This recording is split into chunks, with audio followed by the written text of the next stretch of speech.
For as long as I can remember, me and everyone that I've ever known, we've always really just wanted one thing: success. I love this city, but if you're from here, it calls that energy from you. So we set out to make a documentary to not just define success, but to unlock what are the keys behind it. So we left our city and we went around the world. In San Francisco, we were challenged by a self-made billionaire. An image I use is like sailing into the fog. It's like, what if you felt like you were going in the right direction, but you couldn't really see too far in front of you? Should you go that direction or not? Right? I think you should. In LA, we were inspired by an absolute genius. If you look at something and say, oh shit, that's actually the one you want. That's where you get your maximum neurogenesis and your maximum happiness. And then in the Sahara Desert, filming an ultra marathon, we were humbled. I was told that I had incurable prostate cancer and might only have 2 years to live.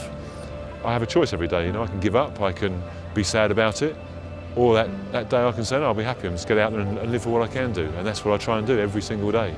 People like me aren't supposed to be able to do things like that. And somewhere around here, we realized we were making the wrong film. We took to making this film with the spirit of activism because we really believed that we could create something that could combat this rising tide in anxiety, depression, and suicide rates. But watching the sunrise, we had a blinding glimpse of the obvious. This light, this moment, this space, it's an in-between moment. No matter what you achieve, no matter what goals you actually hit, you will spend the majority of your life in a gap between where you are and where you want to be. The scientific explanation of this is cognitive dissonance. It's the mental and emotional discomfort that you experience. Now, you know this feeling, whether it's in your finances, your career, your relationship, or in your body. In this series, we are going to look at that gap.